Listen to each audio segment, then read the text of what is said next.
नमस्कार दोस्तों, सूरज टेक्निकल में आपका स्वागत है। दोस्तों हमारा जो पावर सप्लाई का क्लास चल रहा था वो ख़त्म हो गया। हमने ईएमआई सर्किट समझ लिया, स्विचिंग सर्किट समझ लिया और हम फीडबैक सर्किट भी समझ लिए हैं। तो पावर सप्लाई के बाद हमारा मदरबोर्ड आता है। तो आज की जो वीडियो होगी वो हमारे पूरे पावर सप्लाई के ऊपर होगी। एक बार रिवीजन हम पावर सप्लाई का करेंगे, क्योंकि हमने तो सर्किट में समझा था ना, छोटा छोटा पार्ट्स में। तो अभी उसको पूरा हम समझ लेंगे दोस्तों। तो चलिए दोस्तों वीडियो को स्टार्ट करते हैं।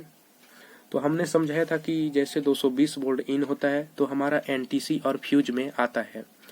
फ्यूज का काम हमने बताया था, अगर कहीं पर शॉर्ट सर्किट होता है, सर्किट में जो हमारा ईएमआई सर्किट होता है उसमें कहीं पर शॉर्ट सर्किट होता है तो हमारा फ्यूज उड़ जाता है। और एनटीसी का काम होता है कि अगर 220 वोल्ट से अगर अधिक वोल्टेज आने लगे तो हमारा एनटीसी बर्न हो जाता है, जल जाता है, जिससे आगे का जो सर्किट होता है वो सुरक्षित रहता है।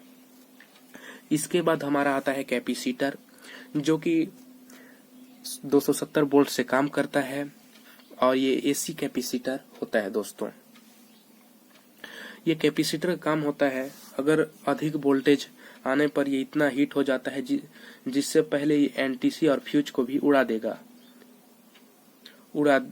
है। मतलब 270 वोल्ट से काम करता है और जब अधिक वोल्टेज आने लगता है, हमारे सर्किट के लिए खतरा हो जाता है अधिक वोल्टेज, तब ये इतना हीट होता है और इसका हीट के कारण हमारा या तो फ्यूज उड़ जाएगा या एनटीसी उड़ जाएगा। ये हमने समझाया था। जो हमने पहला वीडियो समझाया था ईएमआई सर्किट के बारे में, उसमें हमने ए टू जेड बताया है, तो आप उसको एक देख सकते हैं अगर भूल गए होंगे तो। हम अभी बस रिवीजन कर दे रहे हैं दोस्तों। इसके बाद हम लगाते हैं एक रेजिस्टेंस। रेजिस्टेंस को इसलिए लगाया जाता है ताकि जो हमारा कैपेसिटर होता है, ये कैपेसिटर में जब 270 वोल्ट आता है और अगर रेजिस्टेंस का हम ना लगाएं, यहाँ रेजिस्टेंस का प्रयोग ना करें, तो हमारे प्लग में जो यहाँ से हमारा एसी करंट आएगा, जो वायर होगा उसमें करंट आ सकता है 270 वोल्ट से।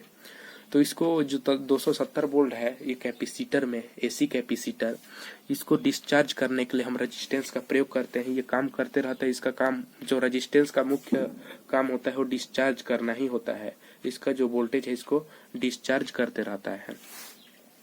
यही काम हमारा रेजिस्टेंस का होता है, ये हमने बताया है। अब आता है वीडीआर। तो जो हमारा वीडीआर होता है इसका कुछ काम नहीं होता है, लेकिन जब 250 और 260 वोल्ट से ऊपर हो जाता है, आता है जब वोल्टेज, तब इसकी आंख खुलती है और ये देखता है और बताता है कि अब तो अधिक वोल्टेज आने लगा है। और जब 280-90 से ऊपर हो जाता है तो ये इतना हीट हो जाता है, जिसके कारण या तो कैपेसिटर उड़ेगा या एनटीसी या फ्यूज, इससे पहले जितने हैं इसको उड़ा देगा, जो कि इधर का जो सर्किट है ये हमारा सुरक्षित रहे।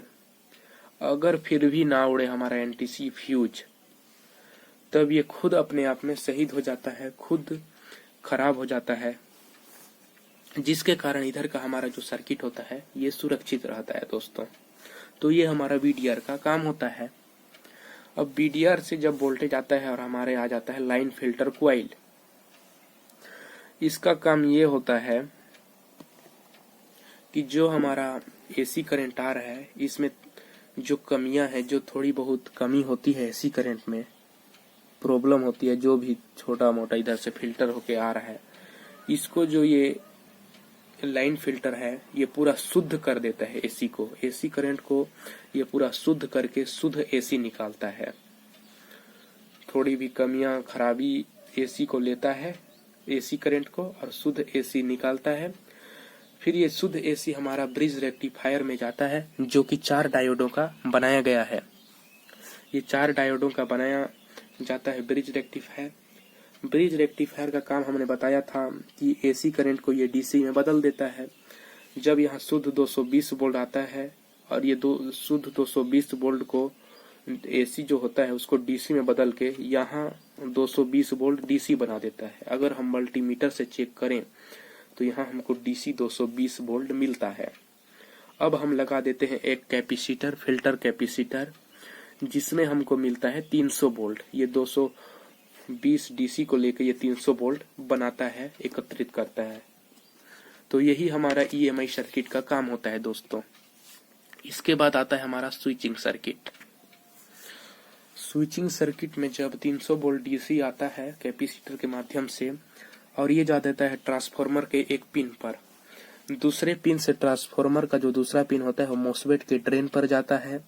सोर्स इसका लो वैल्यू रेजिस्टेंस से ग्राउंड होता है। गेट PWMIC से जुड़ा होता है जिसमें RTCT द्वारा पल्स बनते हैं।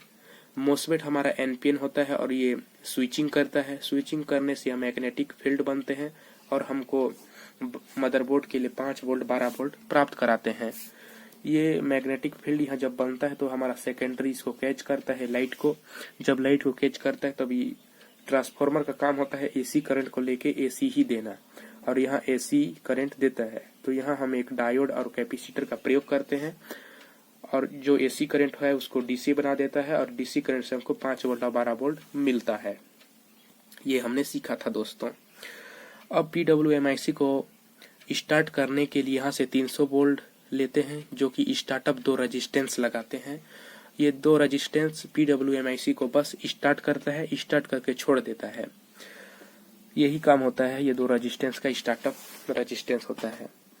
अब इसको कंटिन्यू वोल्टेज देने के लिए एक ऑक्सिलरी वाइंडिंग का होता है जो कि ट्रांसफार्मर में ही होता है। यहाँ जब मैग्नेटिक फील्ड बनता है तो ये भी कैच कर लेता है और ये कैच कर लेता है और AC वोल्टेज यहाँ भेजता है।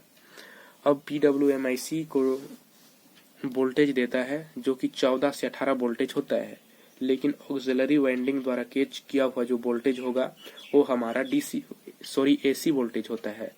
तो इसको DC में बदलने के लिए हम एक डायोड और कैपेसिटर का प्रयोग करते हैं और दोनों का प्रयोग करने के बाद हमको 14 वोल्ट से 18 वोल्ट मिलता है और हम PWMIC को देते हैं।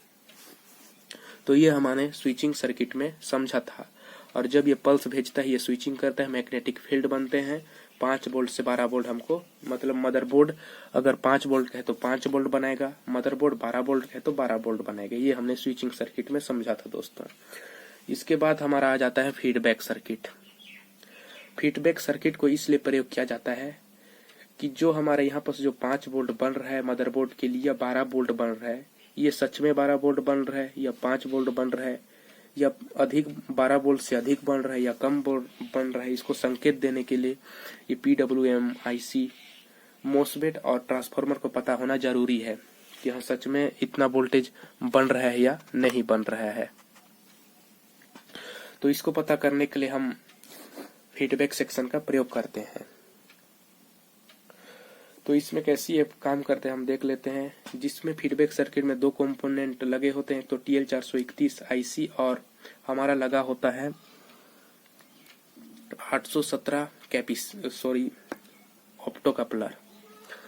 हम एक डिवाइडर सर्किट बनाते हैं जिसमें रेफरेंस वोल्टेज हम निकालकर TL431 IC को देते हैं। अगर इसका पिन डिटेल हम देखें तो जो इसका पहला पिन होता है वो हमारा V रेफरेंस का होता है, दूसरा हमारा एनोड होता है जो कि ग्राउंड होता है और तीसरा हमारा कैथोड होता है। तो ये इसका पिन डिटेल है। ऑप्टो कपलर का अगर पिन डिटेल देखें तो पहला एनोड, दूसरा कैथोड, तीसरा ये है एमीटर, चौथा हमारा कलेक्टर होता है। ऑप्टो कपलर के बारे में मैं पिछली वीडियो में समझाया हूँ जो कि फीडबैक सेक्शन के बारे में हमने समझाया था।